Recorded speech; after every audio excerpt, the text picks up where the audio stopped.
There are things in this world we cannot explain, something hidden just beyond our view. Journey with us as we attempt to pierce the veil between our world and theirs. Join us as we pass through the doorway to the dead.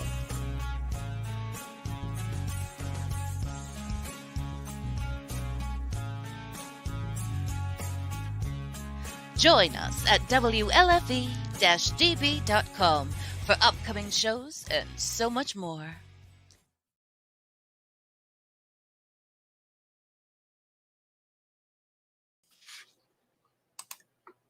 Welcome in, everyone.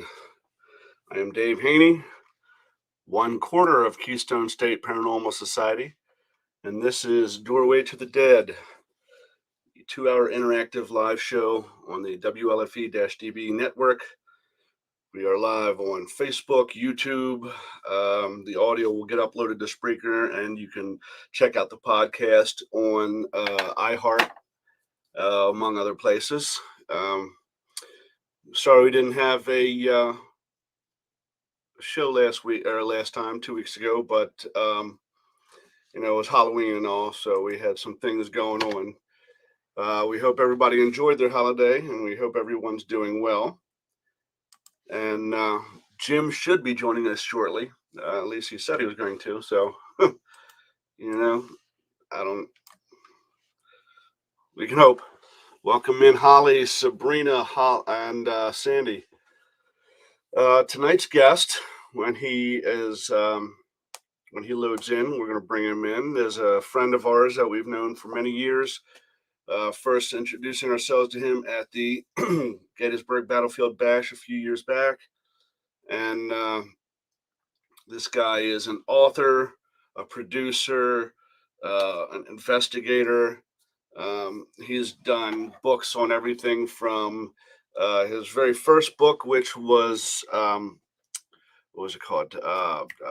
West Virginia Bigfoot. And he's done books on the paranormal, UFOlogy. He's been on, History Channel, Travel Channel, Discovery Channel, Destination America, you name it. And he's a good friend of ours. He wasn't able to make the bash this year, but that's because he said he had some other very cool opportunities going on. And so we hope that is working out for him. And it's going to be good to talk to him. We're talking about none other than Dave Spinks. I'll give you a little rundown on our buddy Dave. It says, excuse me, Dave has been investigating and researching the supernatural since 1986 due to several experiences he had as a young man.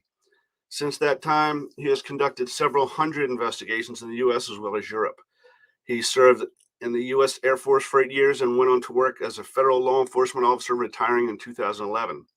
During his paranormal investigations, he has experienced many hair-raising and unnerving things, as one might imagine. Having investigated strange phenomena for over 30 years, he has built many friendships with some of the most well-known investigators in the field today. He has been seen on various television shows to include Expedition X, Terror in the Woods, Paranormal 911, The Unexplained, In Search of Monsters, and These Woods Are Haunted, just to name a few. He was also featured in the film Flatwood Monster, A Legacy of Fear by Small Town Monsters. He has been a featured guest on hundreds of paranormal, themed radio shows and podcasts. And he is often a featured guest speaker at paranormal conferences around the country. He's also an author on topics that include cryptids, hauntings, and UFOlogy, releasing his first book, West Virginia Bigfoot, in 2018. So, he's done it all. He's been there and done it all. Welcome in, John and Deborah. So we're hoping to get him over to the Hoover House sooner rather than later. But he's got experience in pretty much anything you can ask for supernaturally. I know that he had done work at Willow's Weep, which, if you're not familiar with Willow's Weep, I can give you a rundown on that as well. Willow's Weep. Let's see. There's the book. Let's see. You find, here's their Facebook page, Willow's Weep.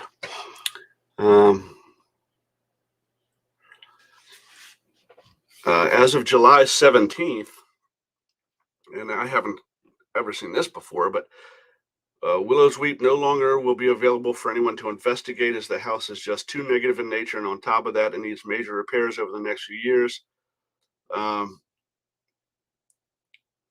says, I'll be finish up my projects there with a select few people, and then the house will be removed from the property and the land blessed and cleansed, hopefully removing the negative energy associated with it. Yeah, that's that place.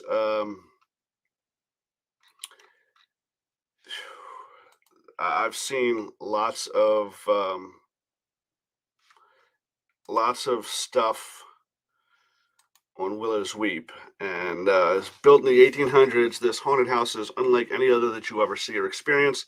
It's built in the shape of a cross that faces east. The house sits at a crossroads, and it has numerous ghastly deaths that have occurred within its walls. The land itself has a definite Native American connection, in that there was a major battle very near where the house sits today. There are ancient burial sites around the area, and two rivers converge in the tiny town of Cayuga, Indiana, very near the house. A strange book was found buried between the old floor and the more modern floor during a remodel that deals in necromancy and other occult practices. On top of all of that, a former owner declared that the house is very dangerous, and she feels that it tried to kill her and her husband on numerous occasions. Fearing for their lives, they moved far away from the house and sold it to the current owner, Dave Spinks. Welcome in, Linda. Still yet, numerous paranormal investigators claim to have been attacked in the house, and many have recorded EVPs, heard disembodied voices, witnessed shadow figures, observed light anomalies, and recorded poltergeist activity on camera. Many others have reported being attacked by unseen forces in the house, and the new owner is currently conducting an over year-long investigation with hand-picked investigators in order to try and figure out what is lurking in the house that is known as Willow's Weep. So, the investigator in me naturally wants to go there, but I can absolutely understand how how he's shut it down. It's just way too negative. Let's see. Willow's Weep has a storied and horrific past with several recorded deaths within its walls. Part of its story will be revealed on the all-new television show Unexplained on History Channel, airing July 19th, 2019 at 10 p.m. So you may still be able to catch that on replay or stream it. Called the most evil and haunted house in North America by show host William Shatner, the house is thought to contain malevolent energies that have affected many who have dared enter its confines. Does Willow's Weep harbor evil forces? Has a bridge been created in the house that allows entities and spirits to move between the world of the living and the dead? There are still many unanswered questions that surround the house known as Willow's Weep. So, you can do the research for yourself. It's obviously a real nasty place, and I wouldn't advise anyone who is not experienced or knows how to defend themselves spiritually take a shot at it. Obviously you can now. You shut it down to outside investigation, so that's probably for the best. Welcome in, Colette. So I don't know if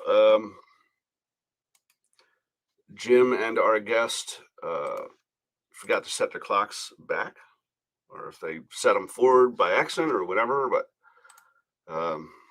we're waiting for both of them to join in.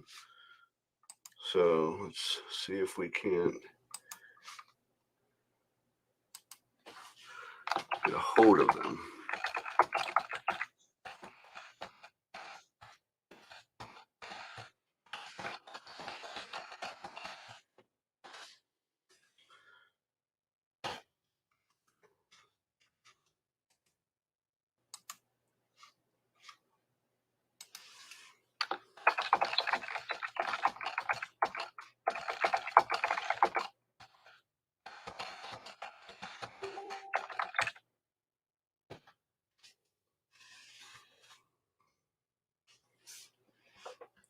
Okay, Jim says he is coming on, so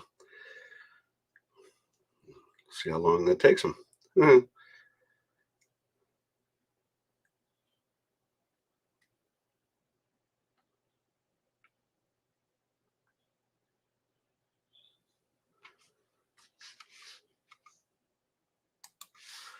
See. Well, thanks for sharing this, Sabrina. We appreciate it. Facebook user, hello. So, Amy Collum, how are you? I'm doing just fine, thank you. And while we're waiting, once Jim comes in, we can he'll be able to update you on everything that we've been up to and what we've got going on and what's going on over at the Hoover House while I try and get a hold of our guests.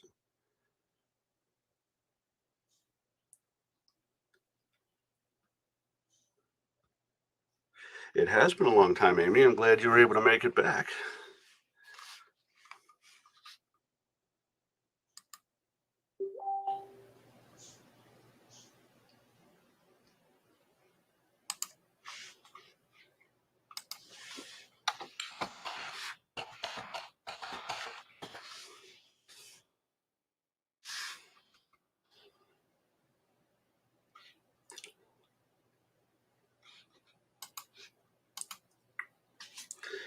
Oh, Jim, I don't see you in the waiting area.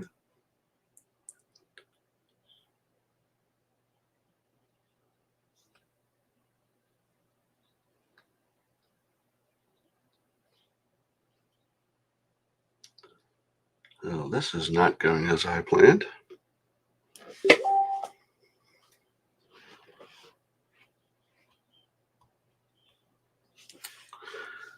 Okay.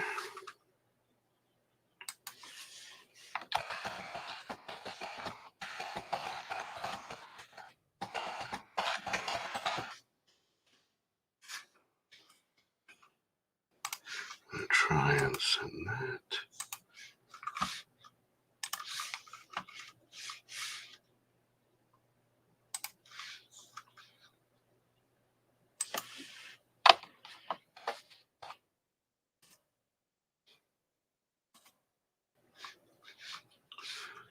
Okay.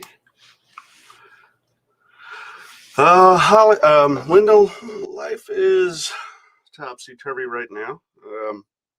The wife and I are looking for a home, and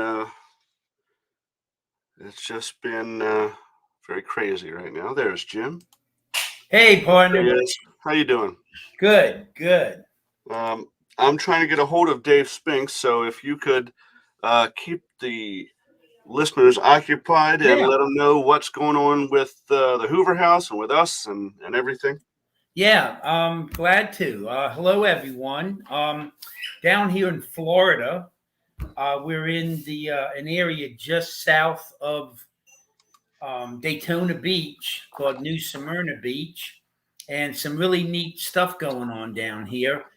We are about a half an hour's drive from Casadega, Spiritual Colony. I'm going to try to get over there Monday or Tuesday.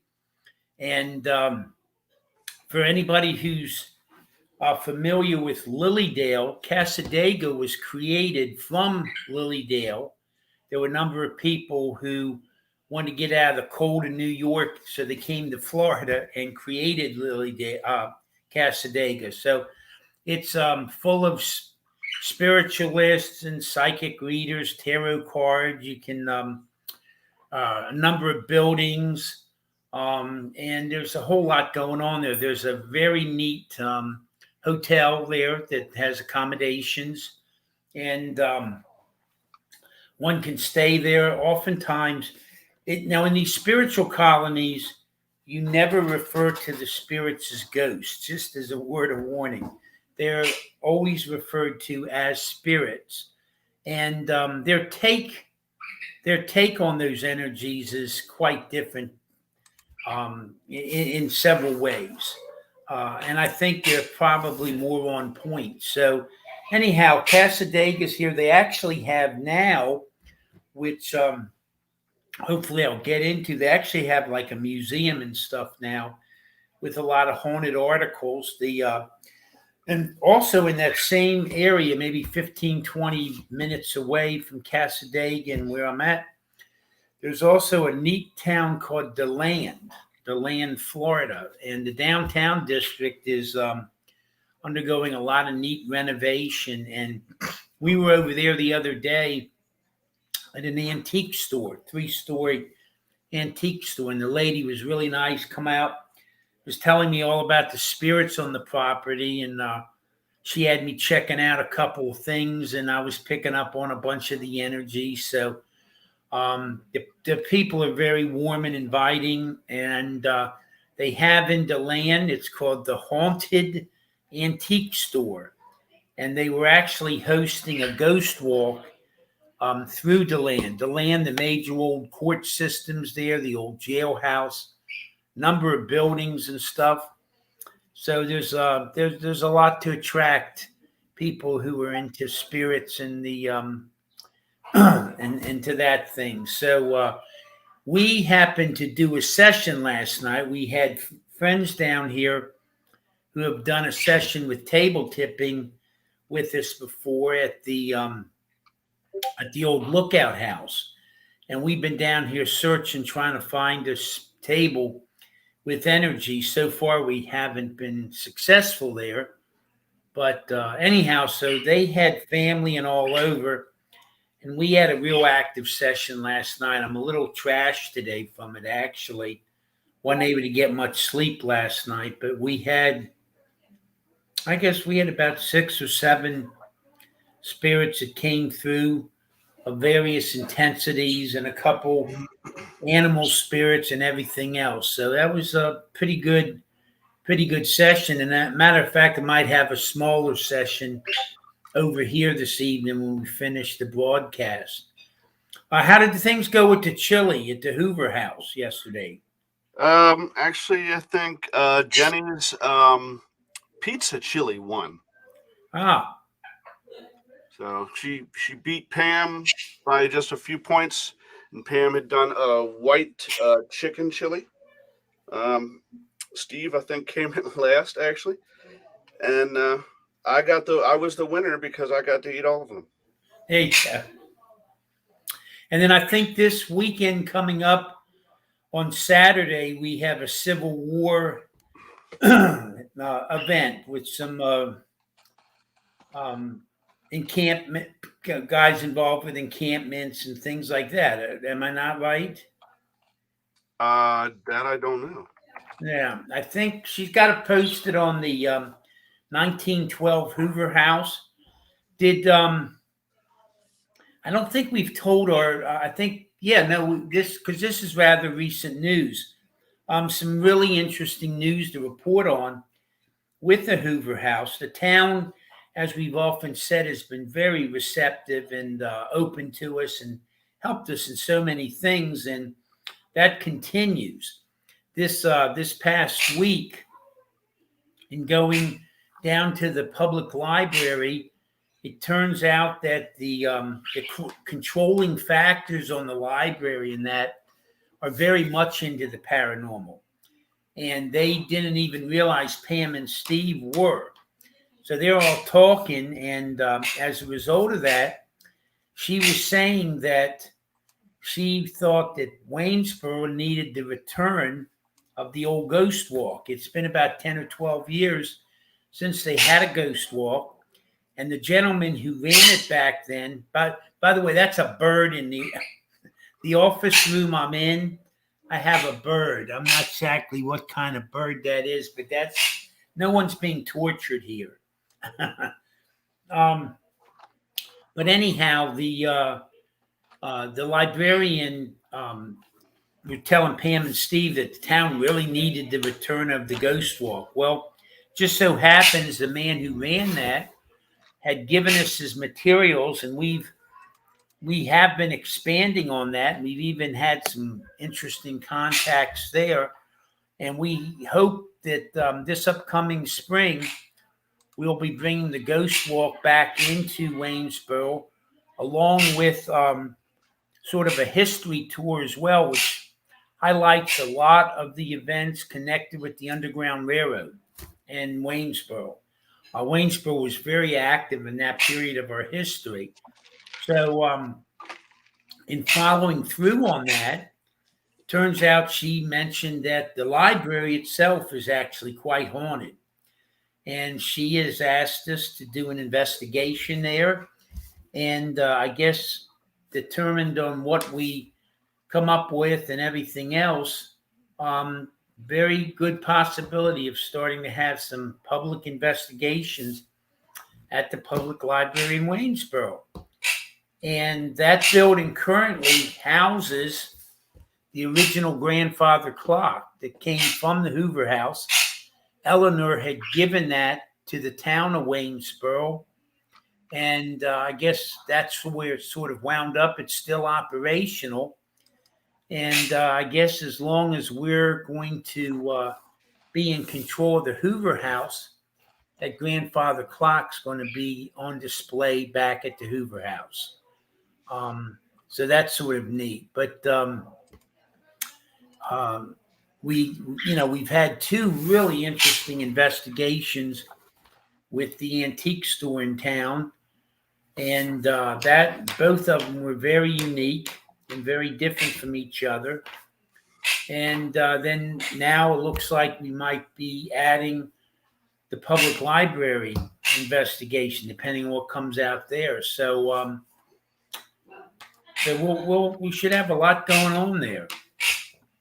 That was pretty neat. We're getting ready for the holiday seasons, and to add to that, we had done about a week ago, last weekend, we had done an investigation. Pam and Steve hosted an investigation of the Gettysburg Orphanage, and we had about 7 or 8 different investigators, from some of them from the New Jersey Paranormal and a couple other freelancers. And I'll be back, Jim. Yep, had a really interesting night there with the investigation. We took table with us for the first time, and real quickly, Jenny and Bob and Steve had gone to the newer portion of the orphanage and had hooked up with one of the children, and had also hooked up with a number of the other children came forward. We later got the group together, and they have these large tables there in the dining area of the orphanage, if no one's been there. And in those tables, I mean, they're good 10 feet, 9 feet long, and probably way over 100 pounds. The benches are separate, so there's no seating attached to the table. And we all got at the tables, about 12 of us, and we were able to get the table to move back and forth, and even get a little sort of angulated. So that was pretty exciting. The group from Jersey was down in the pits area and actually witnessed according to them, it's about 5.5, 6 foot shadow figure that walked about the area, and they got a number of pictures, and they came up very excited about that. And then later we were able to do a session in the basement with the table, and hooked up with the Dr. Bourne was his name, who basically took care of the medical needs for the children along the way.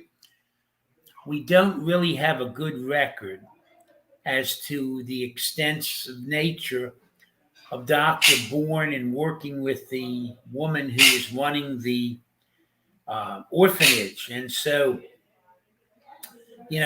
those children were so badly mistreated, actually even tortured, put in chains in the basement. They were put in barrels of water and left in the water for a day or two at end, sort of suspended.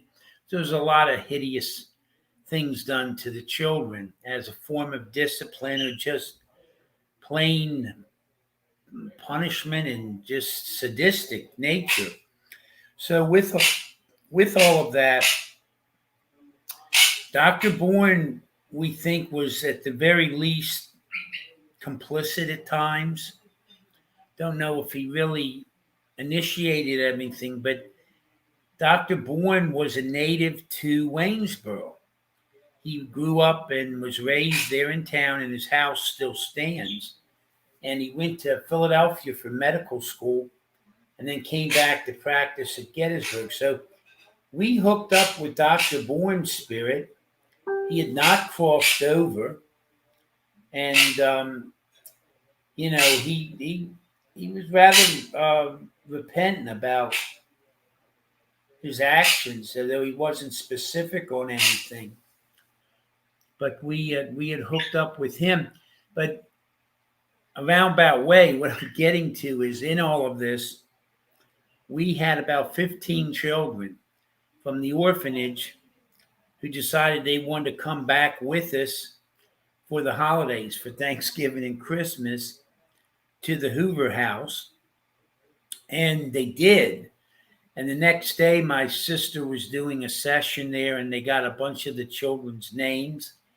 And we have promised to put a child's Christmas tree in one of the parlors for the children to enjoy. So we'll keep you updated with any further communication with the children and things we might do for them for Christmas. So the Hoover House is pretty loaded up with spirits right now for the holidays, and I don't know much what else will come through that.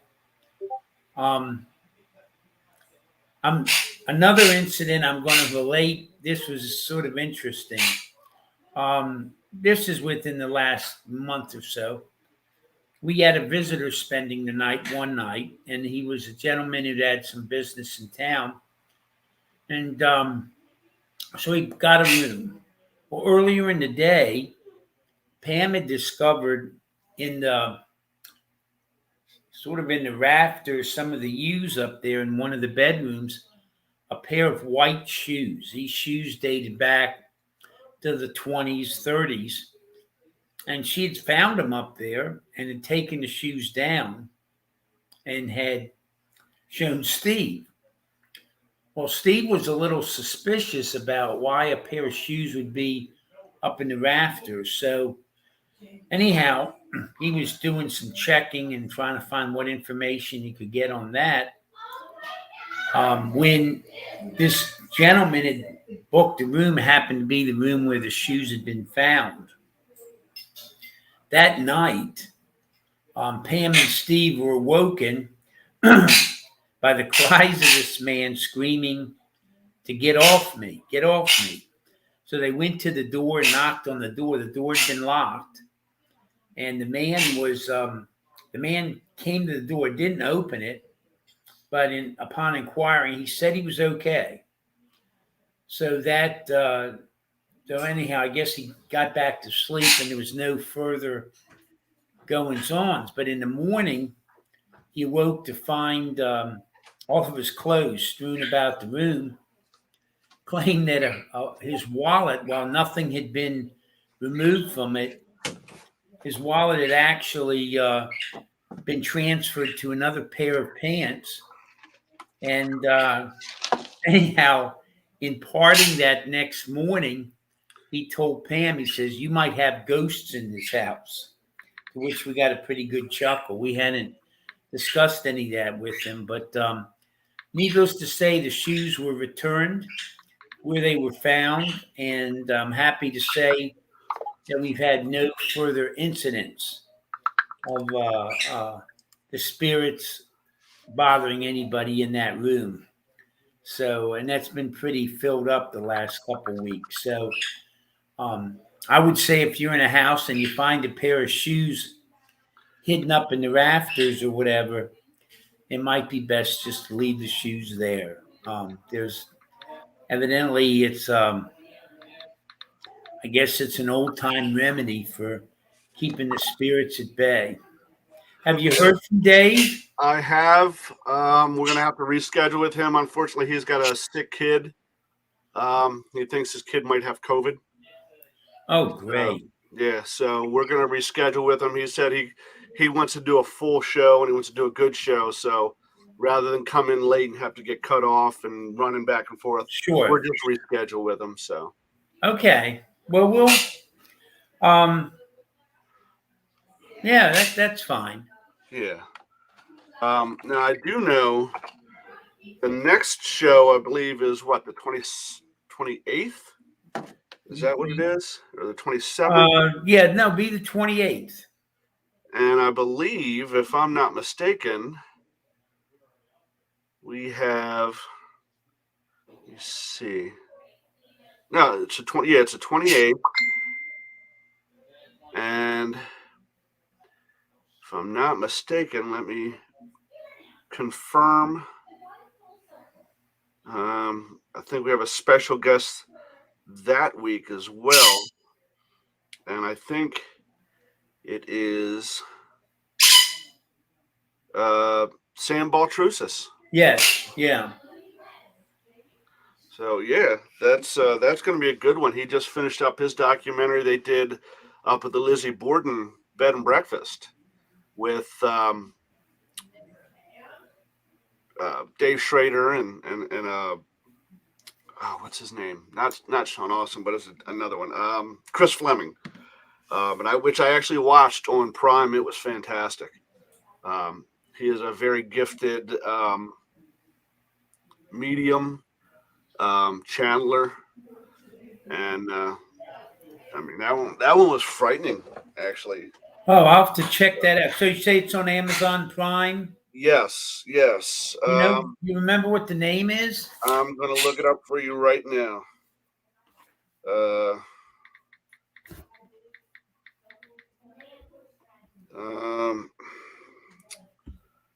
Let's see. It is called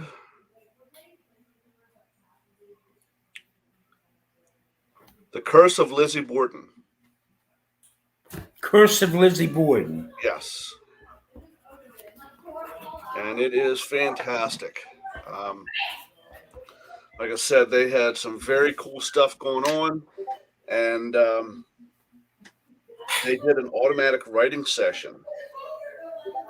And Dave Schrader was the one that the spirit chose to use, and he was very skeptical and had never experienced any of that, and he was really freaked out. Like, you can see his arm going, and the rest of him is fine, and it's just his arm.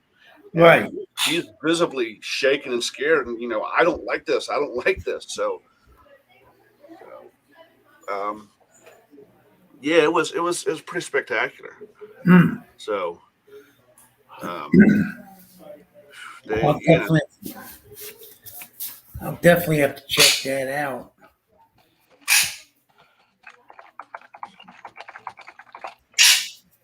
So yeah, I was telling everybody that I've been very busy searching for a home, from Melissa and I and the kids, and we were supposed to go see one this past Saturday, and a half hour before we went to our viewing, it got bought out from under us, and so we're actually looking at a few of them over in Waynesboro. Really? Yeah. That from the pictures we can see and what we've read about the buildings, the price seems right and everything. So the real estate agent that I was working with, it took me 25-30 minutes to even get a hold of him today. And when I finally did, he wasn't available. So I told him never mind, and I got a hold of Nicole, actually. Okay. Who was obviously, as you know, is the real estate agent you worked with to get the Hoover House. Right.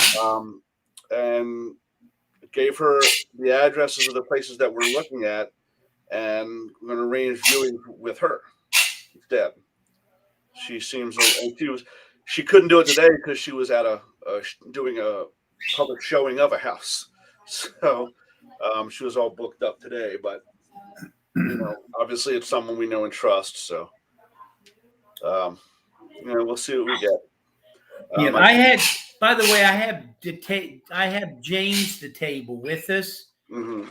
with us, and yeah, he did great last night. We had I guess better part of I guess almost 2 hour session, and we had all the kids were there. Jamie, Timmy, and Jennifer and her husband and stuff. So we had the grandfather, Luke's dad, came through, and there was a bunch of stuff that I've got to follow up on that came through. I'm supposed to go down to the crematorium this week and have a private session with June's dad. He showed up and was very upset by a lot of stuff going on and didn't want to do anything there with the kids and all. He wanted to do some one-on-one stuff. So, and then Jamie's husband, his dad showed up, and I don't know exactly what the relationship was there, but it wasn't good. That was a tough one. That was really tough. So when you're connecting up with these spirits, you never know what's going to be coming up the road. It's not all warm and fuzzy. We had a couple pets come through, and that was all cool. And Right. I think Mike and Jennifer, they had an old friend come through. They're hoping to hook up with a good friend of theirs that died suddenly a couple years ago under some mysterious circumstances, maybe to get some breakthrough. But today we were at the firing range. They got a really nice firing range right here. And so Mike took us over, and he does his own packing on his shells. And he's got one of those devices you fire through, and it tells you the feet per second the shell is going. And so he could, I guess it's sort of, you can see packing yourself to shells do tend to run a little slower than the manufactured rounds. But actually he had pie plates and a little colored dot in the middle, and I actually hit one bullseye. There you go. I also missed a bunch too, but once I got my eyes reestablished, I did okay. But you have to. Yeah. So, Holly says it's snowing up in Kane. You can keep it all up there. It was chilly down there. I think it probably stayed in the 60s. I don't think it hit 70 today. Now the other day it was like 80. It hit. So but they've had some real cool weather down here right before we got down here, and I'm gonna plan on going out just to ground myself. I want to get out in the ocean with my shoes off and get totally grounded. So work at that. Okay. You did get a package today. I didn't see who it was from. I didn't open it, but yeah, just so there's nothing. There's nothing urgent. We got a bunch of. Then Bonds ordered some of her arts and crafts things. She was able to get those long pine needles she had bought because they evidently come from this area.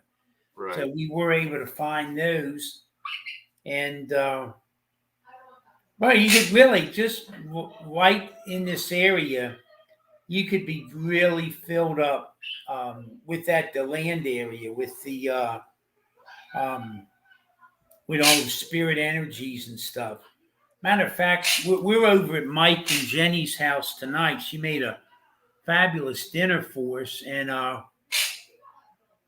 when I walked in here, I think we're going to have a lot of stuff waiting for us because I was picking up energies when I was coming in. Oh, and sorry about the Ravens. I don't know what the hell that was. That was theater of the absurd. Oh, yeah, it was bad. It was bad. And then you saw today Washington beat Tampa Bay.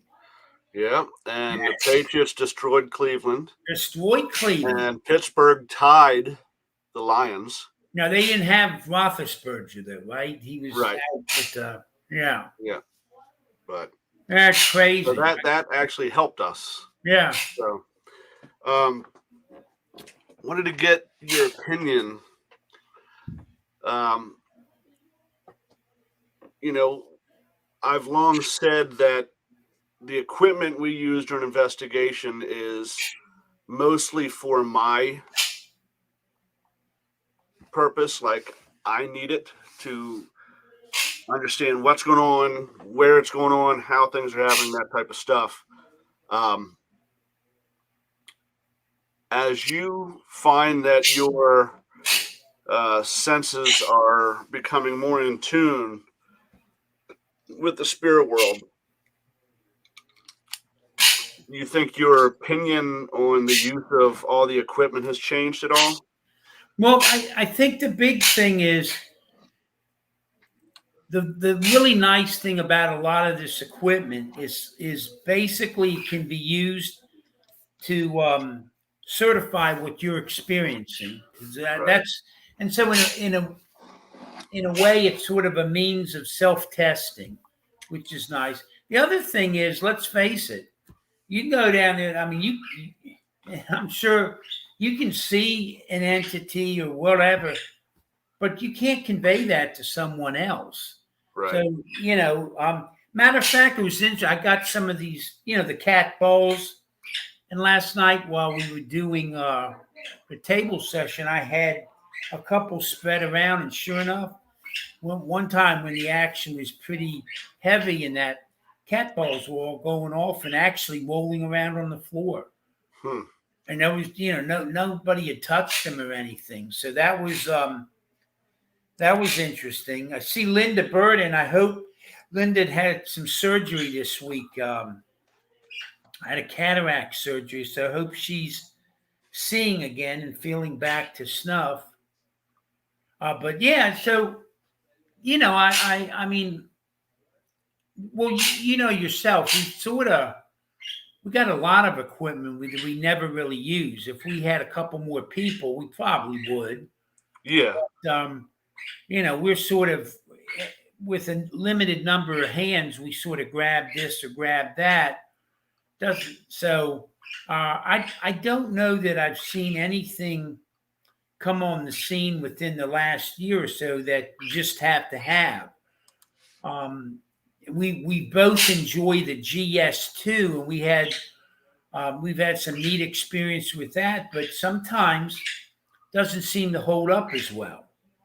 It's typical that the equipment gives us issues or stuff. Yeah. It's so, I get so torn between it all because, I'll have these flashes during investigations where I'll feel very in tune and connected with the energies of whatever location we're in. And a large part of me wants to kind of just push the equipment aside and just commune. But at the same time, I don't have enough free time to really develop it at all between work and the kids and looking for a place and all this other stuff. So I always go back to my equipment. It's like a crutch now. Yeah. So. No, and that's right. I mean, there'll be a time when you'll be able to be more devoted. I mean, I've been trying to work on picking up the remote viewing. Now, wait, look at this. There's Stephen Loy, who I don't know, just came in. Right. He posted something. That. And Stephen, I don't think we've met. My father comes from Gibsonville, North Carolina. And I still have a couple relatives down there. And I'd love to know some specifics. If you could message me or that, or even if you care to message us here tonight, I'd love to know some specifics. Gibsonville was a what do you call it? Textile town. With the clothing and all that, and so you still have some of the mills are operating on a minor basis, but you still have a lot of that around. Wasn't any really Civil War battles directly in. The closest would be up near Durham, but EPI Inc. Huh. Let's give that a look. That's wild. I really I assume I assume you're living there now. API Inc. Design and development of engine and gearbox systems and components. And that's in Gibsonville? Let's see. Oh, look, here's Bobby. Yeah. Hey, Bobby. I'm down here in Cassadaga country right now. So hopefully today or tomorrow or the next day, I should be spending a little time up in Cassadaga. Hope everything's going well with you. Let's see.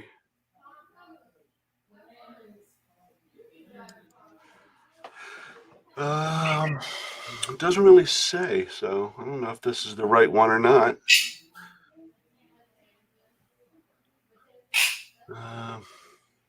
I mean, I guess it could be, but it doesn't really say. I'll have to check that out. It was the first hit that came up when I Googled EPI Inc. I'll have to see if I can get in touch with this guy. I'd be really interested to see what's down there because offhand, my cousins and all, they really not filled me in on anything specific going on and around. Now that's down where Wayne and Wayne and Brenda live, right? Near Elon College, which is where Pop went to college, where your father went to college. Bobby's in Cassadaga? Huh. Look at that. She's in Cassadaga now. Huh.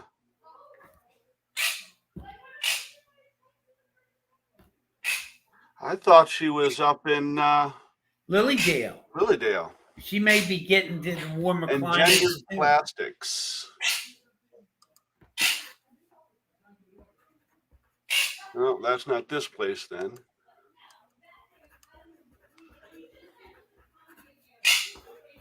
I'll have to give Wayne a call and see what he... See, and that would be in... Oh, you know what? North Carolina. Yeah, it's Engineered Plastics Inc. Okay. And that's on Chase Street in Gibsonville. Huh. Now, Bobby's saying she's in Lilydale, which is right at Cassadaga. So there may be a Cassadaga Street in Lilydale. Right. I don't know. Yeah, no, I'm actually, Bobby, I'm down in Cassadaga, Florida, in Volusia County. And while I'm down here too, I might as well throw it out to everyone. There's a local urban legend here. I haven't seen it in any of the national books, but it's called the Volusia Road Witch. And in Volusia County, there's a rather extensive road. I think it's about 14 miles in length. And it's called Volco, standing for Volusia County Road. And most of it is rather modern and has lighting and is paved, and it's a nice road. But there's a section of it, about a 3-mile section, that's still dirt road, doesn't have any lights. And it's within that section, there's a small little stretch where there's these two little bridges. The bridges are maybe 20 feet, 30 feet at most across, and they're like back to back. And starting about 4 years ago, when I first became aware of the legend, it's one of those typical urban legends where the kids actually. A matter of fact, hold on one second. I'll be right back. Here, watch this. Look, here is the Facebook page for Volco Road. And this whole article on Reddit about this person's encounter with the Volco Road witch. Yep. You go ahead with that, and I'll be right back. Okay. And according to this Reddit article, first and foremost, I would like to apologize for the length of this story. Let's see. The legend that I speak of involves an entity known as the Volco Road Witch. This particular road was, like many others in Florida, was about 10 miles of dirt covered by a sunlight blocking canopy of trees. To top it off, these particular trees were a shawl of Spanish moss that generally stretched down to about 8 feet off the road. About halfway down the road, there's an old bridge made of rusted steel and cracked concrete.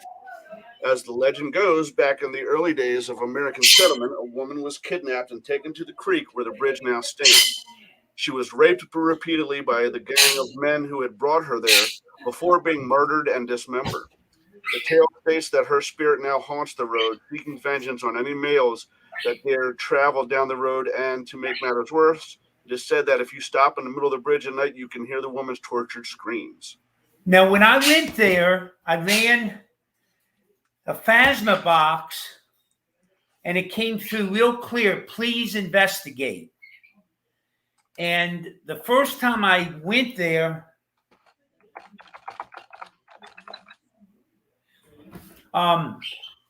when I first went there, my EM meters was off the charts. I mean, the energy's coming through. There were some metal pipes, which obviously carried wires, a couple feet off the road in the back area, and they were just humming continuously.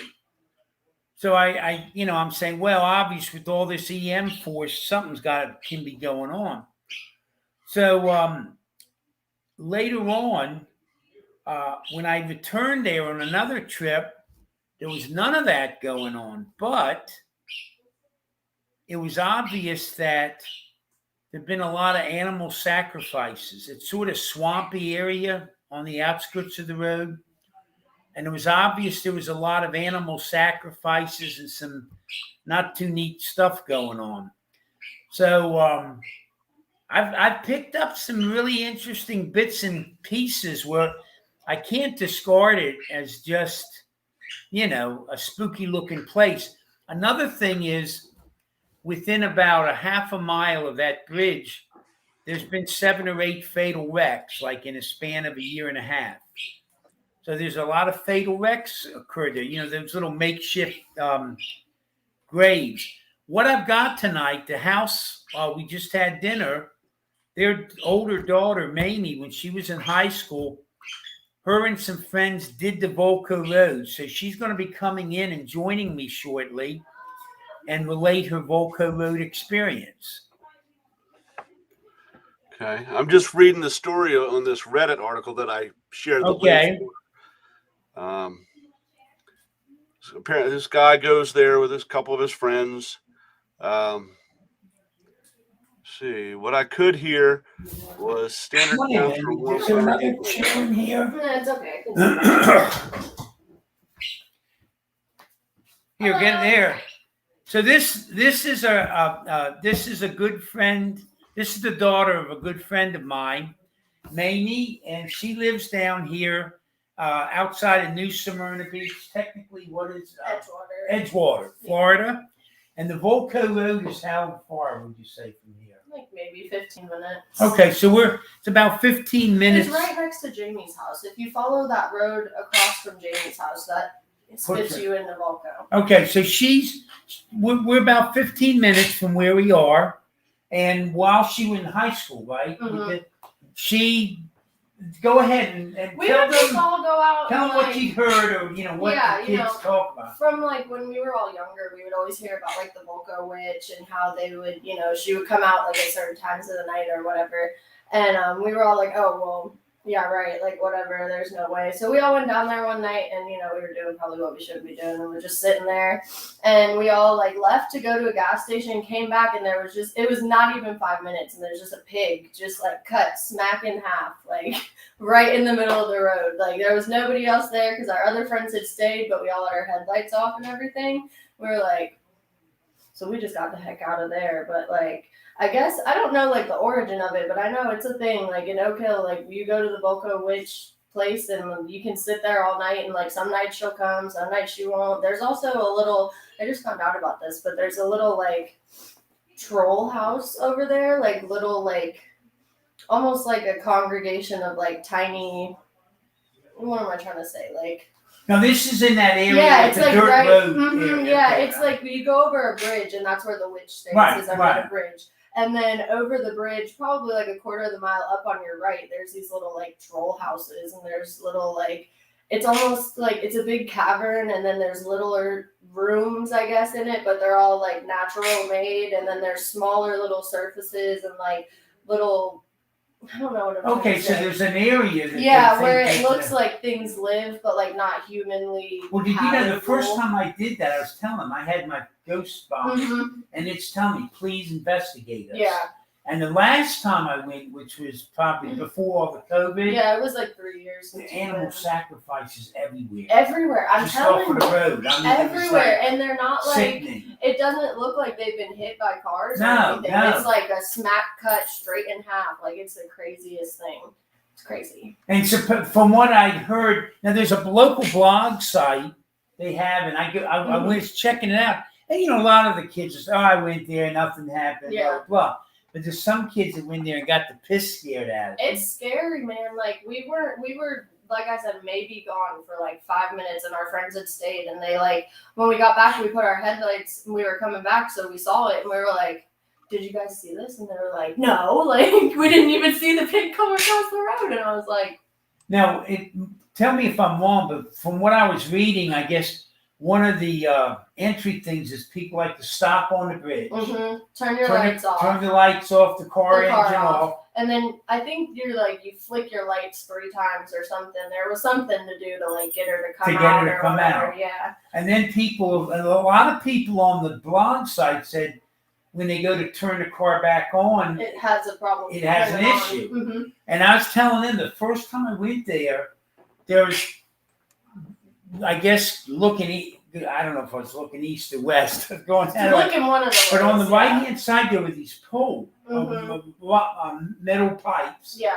And it has wires going through, and they're set off the road maybe like 6-7 feet. And they're still there. I was getting EM like crazy. It was Still just there. constant barragement. And I actually talked to a number of mechanics with the new engines and all that. Yep. Hey, look, if I was to blast this with all this, EM waves and all that, could that be a problem with the car getting started? And they said most likely. So yeah, it's creepy. It's just there. And then it gives you the heebie-jeebies. And then did you realize all those makeshift graves? There's been a number of fatal wrecks back in that area. Well, because it also comes like the weird thing about Volco is that it connects 2 roads. So it connects Cow Creek. When you're going all the way down Cow Creek, it'll spit you out on Maytown, and then you'll make a left and you'll be on Volco. But Maytown keeps going, and Volco is that way. So there's like all those curves back there down in Oak Hill, like just huge ones. We actually just had a fatality on one of them, I think like a month and a half ago or something. But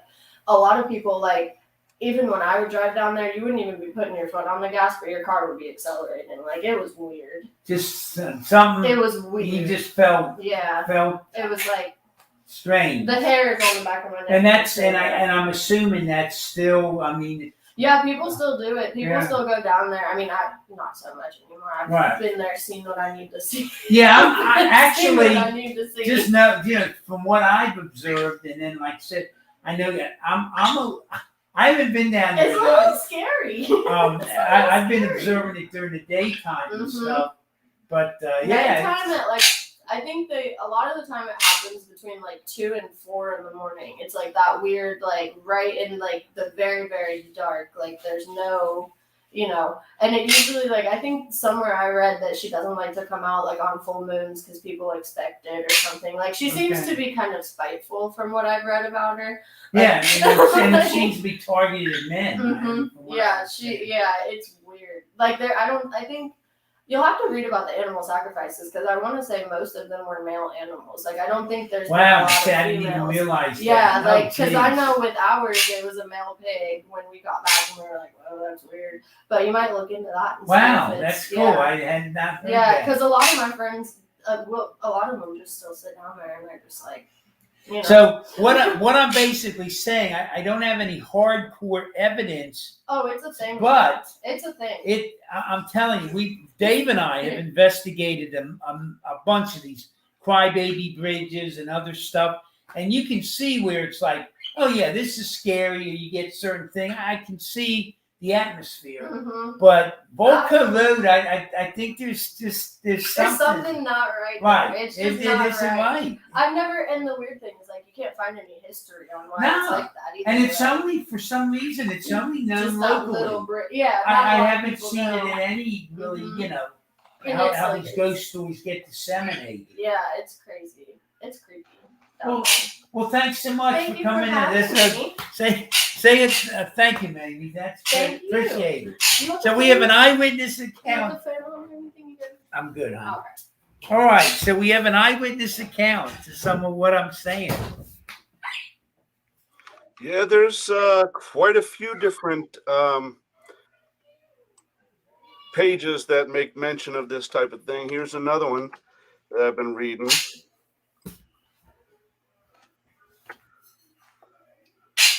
So, I mean, it looks like they made some kind of movie. Really? Based on it, I'm trying to find it. As of March 31st, 2020, on their Facebook page, it says, for all that would like to know about the Volco Road project and where we are in production, we are still working but had to take time off because of the coronavirus outbreak. We all pray for everybody to be safe and cautious, wash your hands, stay 6 feet away from strangers, and watch your local news stations. Stay updated on coronavirus, and always check back here for updates on Volco Road. Thank you. Cool. But it doesn't. That was the last post they made, and that was March 31st of 2020. And people have put on there, this was over a year ago. Please give me any new information, and there's nothing. So, just still says coming soon. So I don't know. It's apparently an original series. So I don't know. Like I said, I actually would love to go down there one night. Certainly would not go down there by myself. See if Mamie wants to go with you. Yeah. I that little that whatever it is inside you that just sort of draws you to the weird and stuff like that. Right. Huh. Yeah, everything just still says coming soon. So,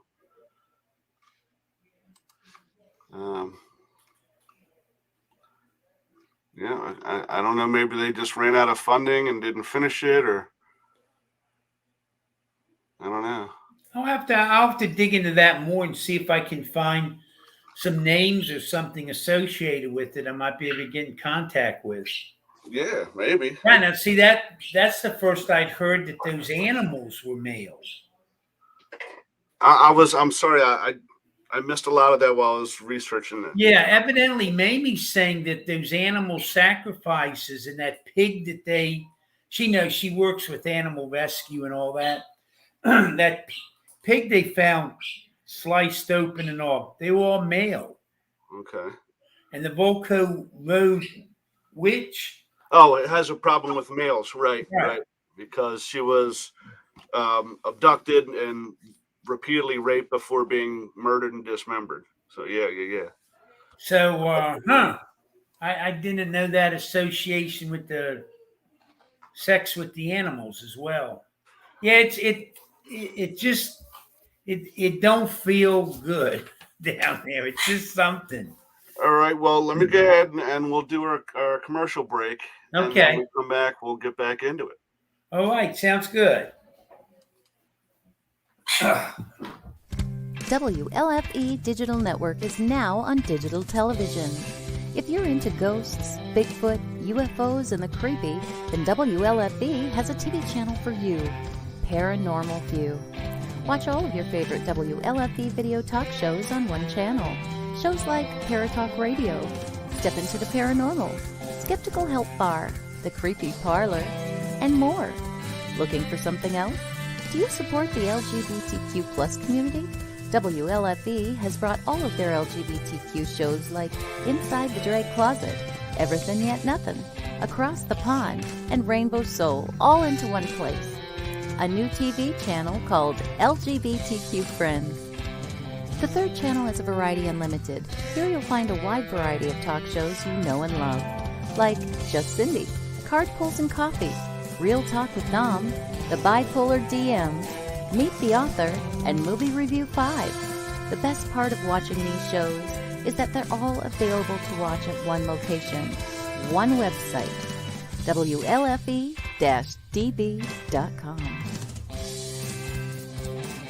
You are listening to WLFE-DBRadio.com, where our shows are your shows.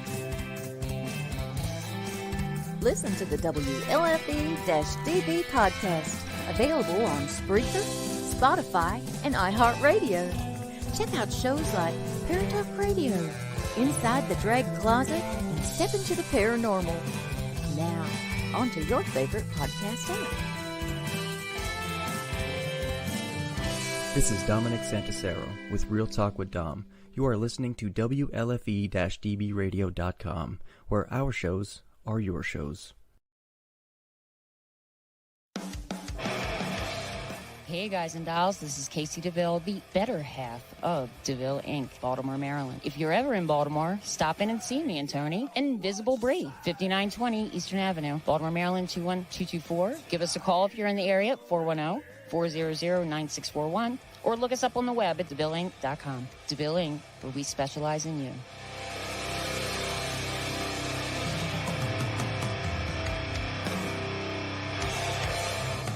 Oh, yeah. Life just got sweeter now that WLFE-DB has merchandise. Show your support by purchasing your t-shirts for WLFE, Paratalk Radio, Inside the Drag Closet, and more. But it doesn't stop there. T-shirts, coffee mugs, tanks, buttons, cloth bags, and more. Go to WLFE-DB.com. On the top bar, click on the merchandise tab and bam, there you go. You got merch. Support the shows. WLFE-DB.com. You're listening to WLFE DB Radio. Now, back to our program. All right, and we're back. All right. I've been looking on YouTube to see if there's any videos of it. I mean, there's some, but that, you know, I'd have to play them to see if it shows anything, whatever. So I don't know. One of them is a person riding a dirt bike down Volco Road. The trails on either side, you know. So, but as far as Volco Road Witch, I don't see anything referencing that film. So, I don't know. Very strange.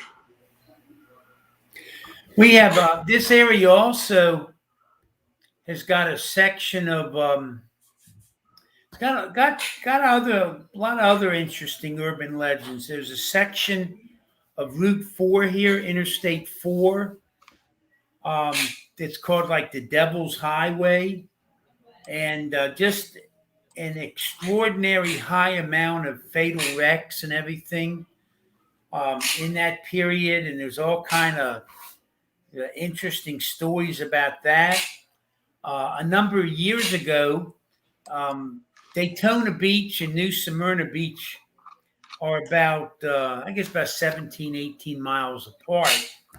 And there was in this area, there was probably one of the more prolific Florida mass murderers. He was an individual of minimal, he was somewhat mentally retarded or compromised.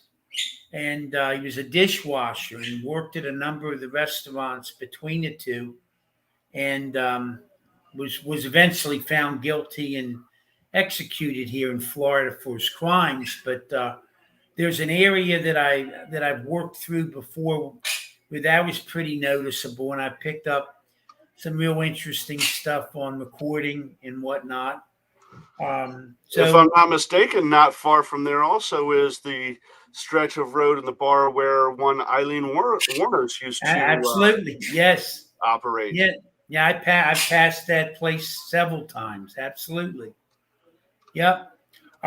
We also uncovered down here in the same area, it was a black cemetery.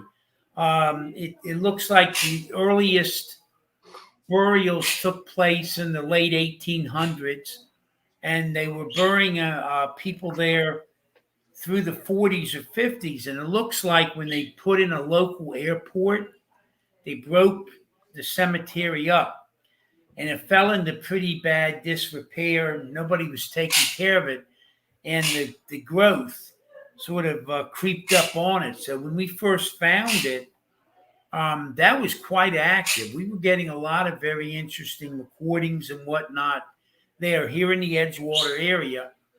And good to report that I passed by it just the other day, and someone has really spruced it up and started putting things back together there. But that was always a real active cemetery, and I think it was active because of the disrespect shown.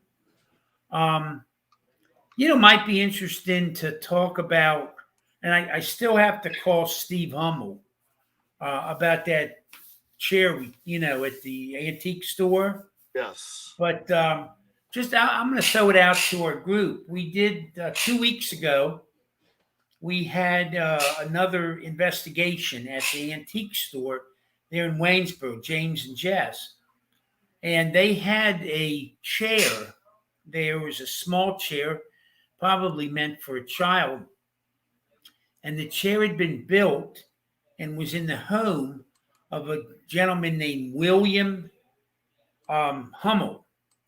And what happened in 1899, there was this lady married, and she had 3 small children. I think they were like 6 years old, 3 years old, and an infant. And in August of 1899, her husband gets kicked in the head by a horse. And he takes about a week or so to pass away. Well, as soon as he passed away, there was a guy by the name of William Hummel who started coming around and sort of bothering the lady, wanted to be her paramour. And he had known her. He was a cavalry veteran of the Civil War for Pennsylvania, living up in the Williamsport, Montoursville area. And he had done odd jobs. He was like a rag salesman. And evidently he had a thing for this lady and was bugging her. And to everyone's surprise, in early November of that year, she married him with the Justice of the Peace. It was but a week or two after their marriage when the locals started saying how they had not seen the woman or her children for a while. And they had moved to this William Hummel's house. And so, long story short, eventually they started digging around, and it became obvious that Mr. Hummel, with an axe, had killed the woman and the Oh, three no, children, he beat them to death. beat them to death, and had hid their bodies in under hay bales, except for the infant. They had not found the infant's body. He was arrested and imprisoned in the county jail there. And during that period, this is pretty well documented. So there's a lot on this. Was a very famous case. It appears that shortly after marrying William, the lady really didn't want the marriage. And so she was saying how it wasn't official because it hadn't been a minister, but a justice of the peace. And it appears Mr. Hummel was afraid she was trying to take his house. That may have been grounds for the deed. Nevertheless, story came forth that during his imprisonment, William Hummel claims that his dead wife came and visited him, the ghost of his dead wife, and relayed to him a number of articles of information that had occurred, including where the body of the infant would be found. And they were able to find the body at that location. For him, I don't know what he was thinking, but for the locals, they felt it was almost like a letter of confession. He was convicted of the crimes, and in 1900, he was hung for those crimes. They sold tickets to the affair, and then none of the churches in the area would accept the body for burial. And then there was even a lot of stuff after his death where his body was exhumed and a whole bunch of stuff. But anyhow, in its day, there was a lot of notoriety about this case. And James had this chair, youth chair, that evidently William Hummel had made and was in the house. So while we're doing the investigation, it was interesting. We had K2s set on the rungs of the chair. And as we asked questions related to the events or whatever, the K2s would go off and signal positive as if to respond to our questions. We had a K2 on the floor right next to the chair, but not touching the chair, wouldn't go off at all. Nope.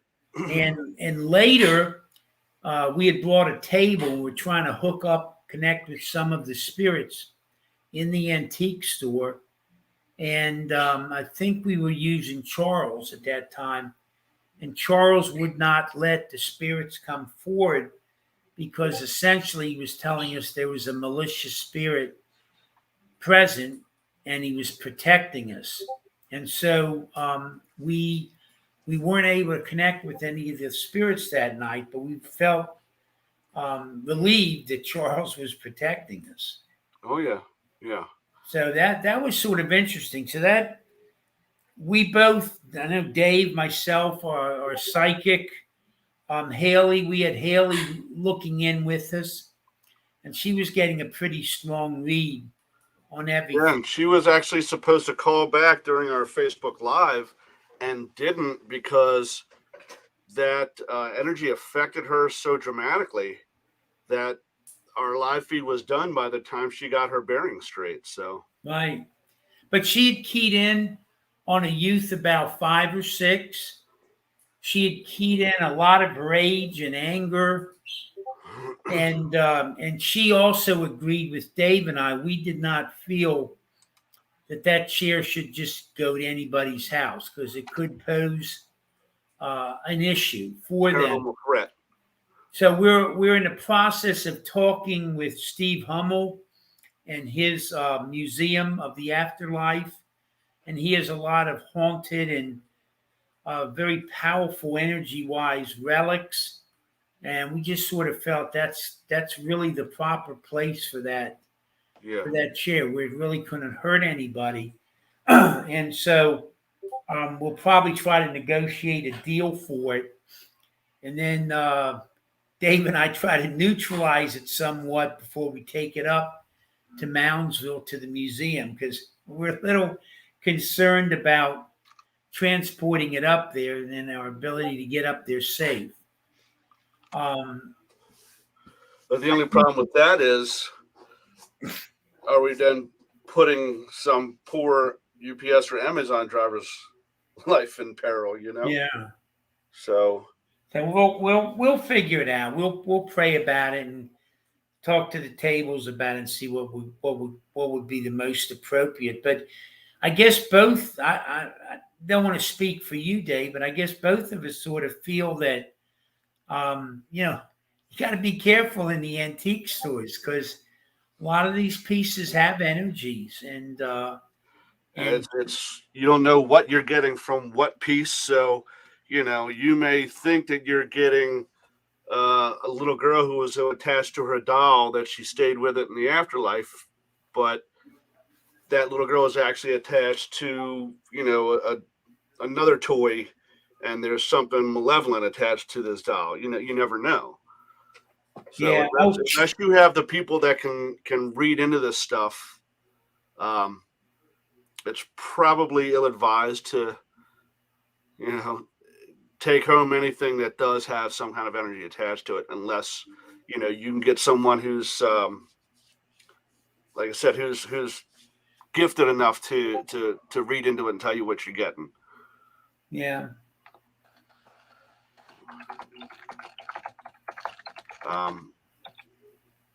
And I don't think that thing was new. So none of the mediums that we've had there on site has ever seen it. Huh. So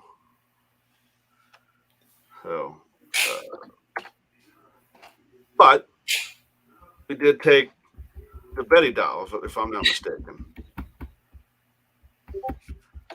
Is that correct? Yeah. We did take the Betty doll.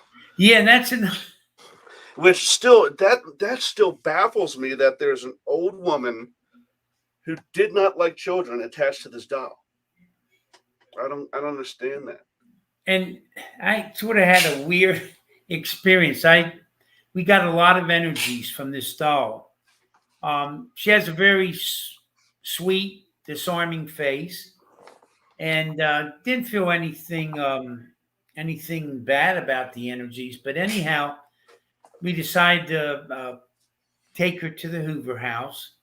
So I got the doll, and as I'm taking her and put her in the front seat, well, here she says something. And, I just assumed a lot of these dolls have speaker boxes, and you tilt them up and back, they say something. So I had her in the front seat, drove her up to the Hoover House, and then when we get there, I take her out, and she says something else. So I take her inside. So I have her sitting on the at the stool at the bar when Pam comes in. So I, told Pam, here I got the Betty doll, and I told her, I said, it's got a voice box, so when you roll it up and back, it'll say something. And they were saying, what did it say? And I really wasn't paying attention, but it was several words. And here they're all looking at it and everything else. Well, it doesn't have a speaker box. It doesn't speak. And I tell you, that thing spoke to me twice, taking it up to the house. Haven't really messed with the dolls since. So we'll keep you abreast of how that goes. But that was sort of a little unnerving when they told me it didn't have a speaker box. Yeah, it's a damn shame your recorder wasn't running. I know. Sometimes when you put it in your pocket, it gets bumped and turned on. Sure. So I'm sort of curious tonight. We're gonna, as I said, we're gonna do a small tables tipping session in here. I know our hosts have a friend that they would hopefully come through, and we actually had asked, we'd asked James if he could try to find that individual and bring him tonight. So we'll see how that goes. We've we've actually, to sort of update you on some of the table tipping, we've actually had sessions where we've asked our tables to try to find an individual and been in a state for about 5 minutes or so where the table's just flipping back and forth for a while, and then finally it locks onto the person and brings them through. So it's not as weird a request as one might think. It's happened to us a lot. We're really starting to put table tipping, I guess, into some of our investigating now, just because it's really, I think we found it a real direct way of communicating. By the way, I had mentioned earlier about this haunted antique store, and that's the name of it, the haunted antique store in DeLand. Well, went on their site and they have table tipping, and they had a video of some customer who came to the store with their table and they engaged in a table tipping session. So I tried to write them back, tell them, that was really neat, and trying to get some information from them. But for some reason, my email wouldn't take. And unfortunately, that store was closed. But do you think maybe someone there might be able to use your phone and go on our Facebook and live session the tipping tonight? We could try it.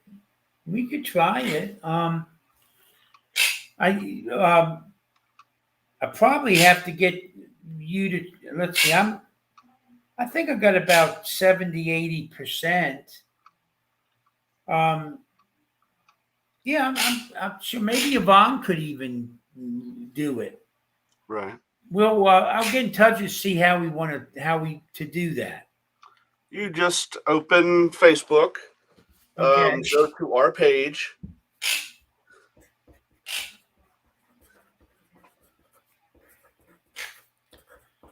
Okay. Once you're at our page, do like you're going to do a post, and you'll see where it says live video. Oh, okay. And then you just click on that and start the live. Oh, okay. Sure. Well, we'll try that. I think we're going to, once the show ends, I think we're going to swing into that. Okay. So it'd be then, probably 8:15.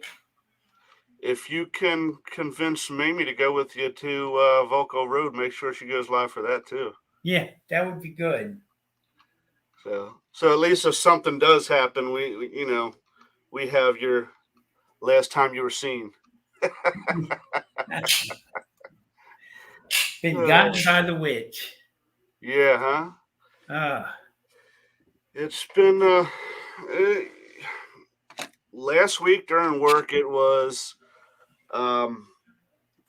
extremely warm for most of the week, and then it cooled off towards the end of the week, and then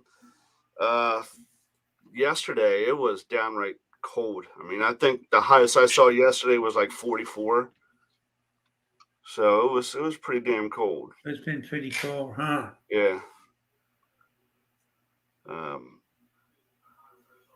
But it's getting to be that time of year anyway, I would expect. No snow our way yet, thank goodness. Oh, and I should mention too, another bit of information. Our friend Cisco, who's been a guest many times, and we've done several investigations together and all that. She has, I guess we're going to do something with her upcoming with the Hoover House, and also look at collaborating on a book about the Hoover House and some of the really unusual sessions we've had, particularly recently. It seems to just never can tell what's going to be coming up. So we're trying to get her down that way permanently, aren't we? Yeah, they're anxious to get to the area. Good.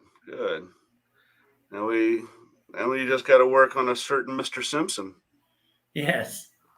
Yeah. Hopefully, he still has the fire and interest in getting that going. I hope so. Because I mean, honestly, I think it would be beneficial for him. Not just as far as joining the team and everything, but so Saturday, November 20th, they are doing Civil War Days at the historic 1912 Hoover House. And then Friday, December 10th, a very Victorian Christmas. So, and I know there's some other things in the works that we can't really speak of yet, but some certain television people who are getting new shows will be filming, and that's all we can really say. And just so you know, it looks like we just broke, or they just broke 1,701 followers on the Hoover House page, which is awesome. Yeah. It's been up less than a year. And we just broke 2,100 on our Keystone page, 2,103 to be exact. Good.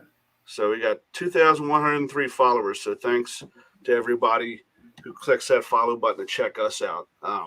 I put a couple EVPs recently on our site. Now, when I get back, I'll be processing a bunch more. It's just, oh God. Yeah. Trust me, I know. I'm just glad I'm not working all that overtime anymore. I mean, the money was great, but whoosh, 5 10-hour days and then an 8-hour on Saturday. I was like, Sunday, you're free for Sunday. What do you want to do? I don't want to do anything. I just want to lay here and do nothing. Well, we got to plan. We got to start planning too for this upcoming year. Hopefully, getting at least 2 really new adventures, whole new investigations, places we haven't been. Old South Pittsburgh. And, yeah.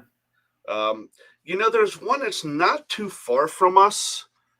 I want to get the exact distance, but I know we haven't been there, and I know we've both been dying to get there. Hillview Manor. Yeah. As far as private investigations go, it looks like doors open at 6:45 and close at 4 a.m. So you've got it from 7 and a 4-hour investigation with 1 4-hour live stream is $450, and a 6-hour investigation with 1 4-hour live stream is $600, and an 8-hour investigation with a live stream is $800. When that's $80 additional person fee available Friday and Saturday. Raw photographs, audio, and unedited video footage of paranormal evidence is allowed. If you want to edit the evidence, you must sign a recorded content rider. That costs an extra $100. So, but I'm trying to see 4, 6, or 8 hours, and it's in Newcastle. Right, Newcastle. So from us, yeah, it's not that. But what is it? 2.5, 3 hours? I'm putting the address in the maps now. From us, that is directions from right where I'm at right now. That is 3.5 hours. Okay. It's over near where's that? Grove City. So it's up above Pittsburgh. Okay. But again, if we can ever get a hold of him, and he's attuned to opening it back up, we'd probably go right by the Keeley Mansion. Yeah. Yeah, 2 for 1. Yeah. Because where's that? That's in Uniontown. which I don't see on this map anywhere. There's Altoona. I see Mount Union, but I don't see Uniontown. That's Pennsylvania. Yeah, Oh. I don't see it, but maybe it's a smaller. Let me zoom in a little bit, see if it pulls up some of the smaller. There we go. Trying to think what that's near, what the nearest big city is from Uniontown.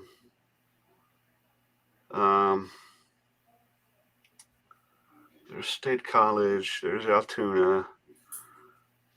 It's further west than that.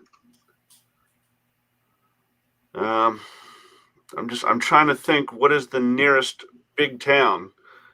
Down there is Shanksville. Yeah, Uniontown's really sort of, there's nothing, I don't know. What is the biggest town near it? I know it's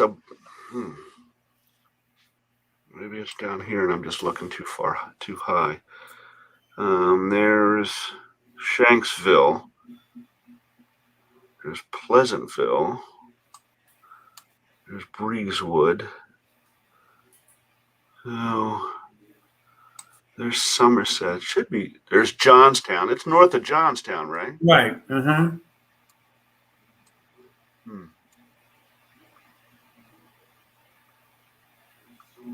they don't have it on here. That's strange. I mean, I guess that's small. Not really. Yeah, I don't even see it on here anywhere. Wow. Oh, well. But yeah, you'd have to go by the exit fort and everything anyway, so. But yeah, if you take the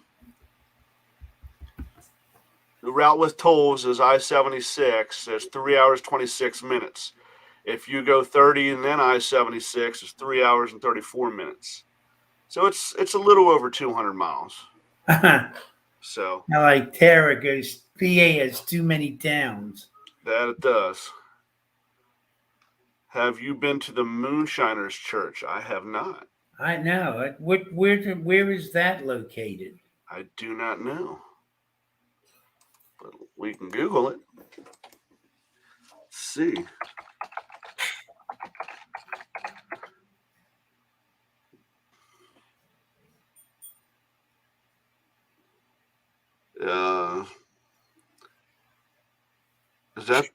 Is it Fort Indiantown Gap? Is that the one he's talking about?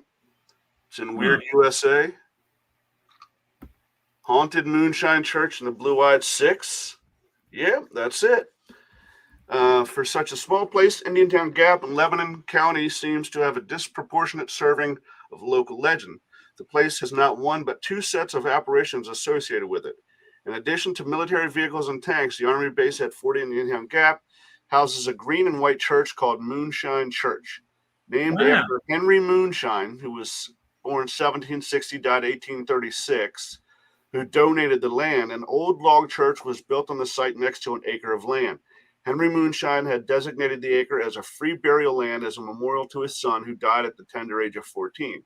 The original log church on the site burned down in the 1960s when completely replaced by the one that stands on the camp today.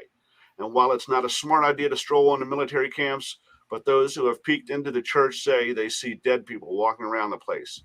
Given the sad history of the place, nobody's sure whether it's supposed to be Moonshine or his relatives wandering around there, but some say maybe a murder victim named Joseph Raber. And it's this man who features in Indiantown Gap's other set of apparitions. After Raber's untimely death in December of 1876, a sordid tale of greed and betrayal came out involving 6 men. Israel Brandt, Josiah Hummel, there's the Hummel name again, Charles Drews, Franklin Stickler, Henry F. Wise, and George Zeckman.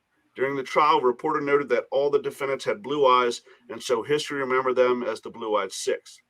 The six They apparently took out life insurance on Joseph Raber, a local laborer in his late 50s. Raber lived in a one-room shack with his common-law wife and had no connection with the 6, but the graveyard policy they took didn't require them to. Simply stated, if the six kept up the premiums, they would walk away with either $8,000 or $10,000. Sources disagree when he died. Although this plot was ghoulish, the so-called graveyard policies were perfectly legal. In fact, Walmart takes out similar policies on its employees to this day. What wasn't legal was a plot they hatched to bring the payday forward by doing Raber in. In a barroom meetings, the six discussed how they would do the deed, rather too loudly as it turned out, and settle on drowning Raber in the Indiantown Gap Creek. After knocking him into water, at least two of them held him under to ensure the success of their plan. Unfortunately, insurance fraud and murder plots have a way of coming unglued, and all but one of the six ended up hanging. Only Zeckman was not indicted, and he died a year later anyway. Although Blue-Eyed Six were not allowed in the Moonshine Graveyard with their victim, the story goes that if you drive to the graveyard at night, you can see floating blue lights along the road and in the graveyard. Like all good cemetery stories, they recommend you leave your motor running because if you need to beat a hasty retreat, your car will undoubtedly fail to start. Well, there's a lot of neat history to that.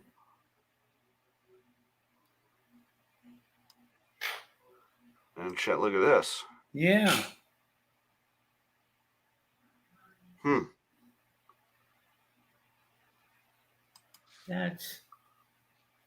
I love these stories. That is strange. Yeah, I had not heard of that. Huh. There's apparently video. Someone did YouTube videos up there. Haunted Pennsylvania, episode 7 was the Moonshine Church. Here's a Facebook video from 2010. It's about a minute long.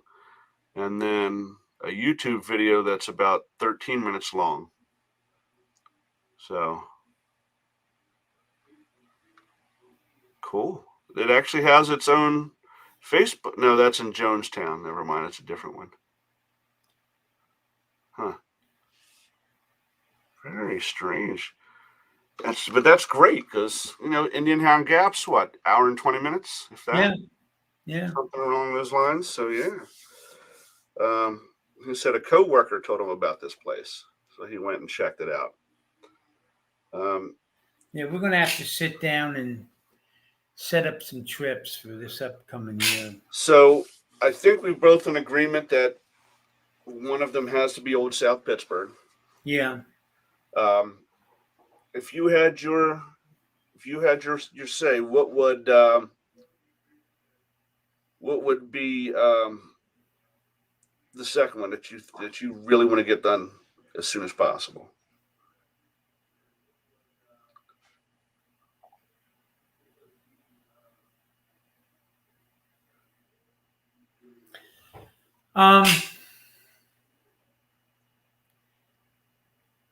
I've really been inclined to get up to the Shanley.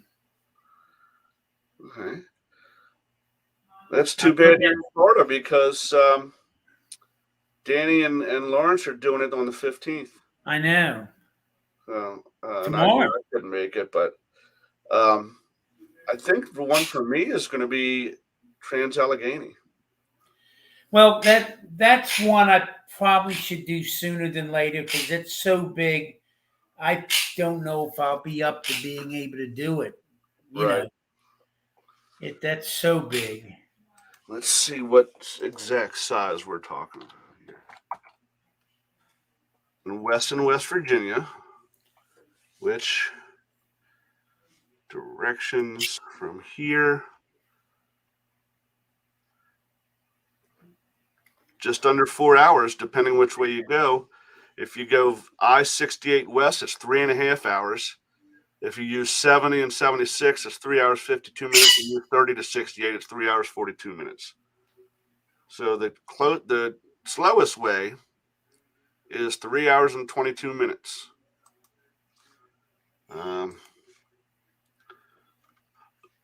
Question is, if we do that, we'll have to contact that Patty girl, Patty, because she lives about an hour or so from there. Right. I'm trying to see where they have. They're closed for daytime tours, but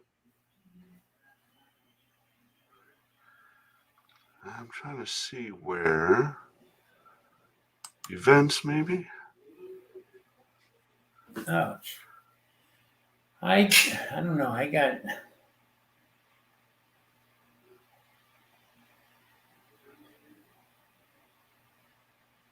Okay.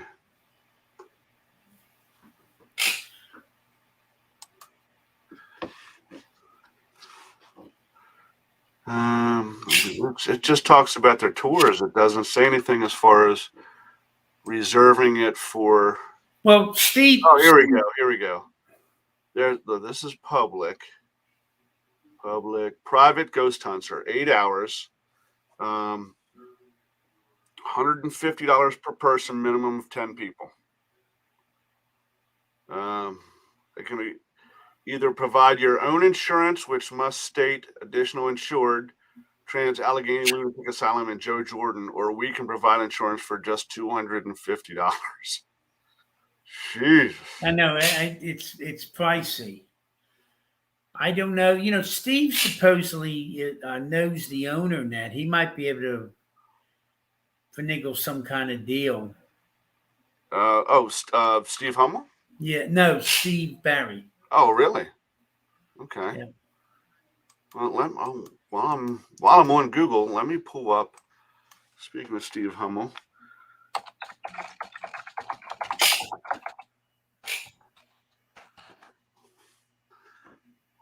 pull up his website.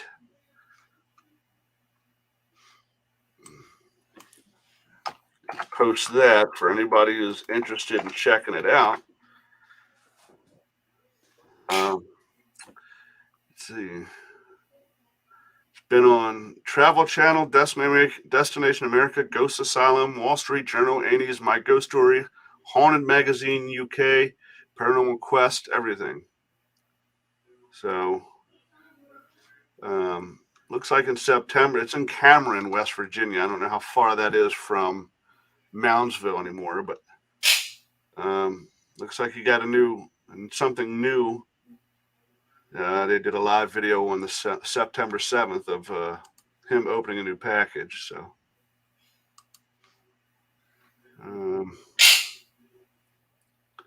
let's see. You've got, Haunted Dolls. They've got, they've actually got a cap that was used during an execution at Moundsville Penitentiary. We've investigated there several times. It is very unnerving in some of the stuff he has. So, give him a little plug there. Well, look, Dave, I think I'm going to go ahead and punch off here. Okay. Get ready to do a table tipping session. Just take a couple minutes break because I know they got to work tomorrow, so we can't go too late. Right. So if I can get somebody to run the phone, we'll do a live feed off of there. Okay. So you guys take care. We'll be we're going to be leaving down here on Thursday. Probably get up there on Friday. Right. Oh, you're leaving there on Thursday afternoon? Yeah. Okay. Well, thanks for popping in. I know you're on vacation and everything, so I'm probably going to cut out here soon too. I got to get the kids to bed and everything for school. So, well, thanks everybody for coming in, and always a pleasure. And we'll see you later this week, bud. Okay. All right. Be safe. Right. Take care. Bye-bye. Good night. All right. Apologize for the kind of slow, droll show tonight. But, family comes first, and I'm just glad. I just hope that Dave's child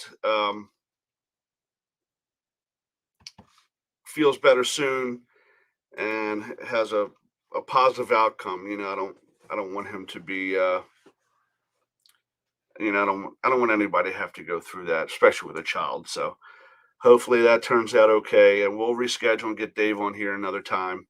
We'll see you in 2 weeks where we will have psychic medium Sam Baltrusis on. He does Haunted Hotels of New England, check out, if you go on Prime, look for his thing he just did, The Curse of Lizzie Borden. I've already seen it. It's fantastic. And everybody be safe and have a very safe and happy Thanksgiving. And we will see you in 2 weeks.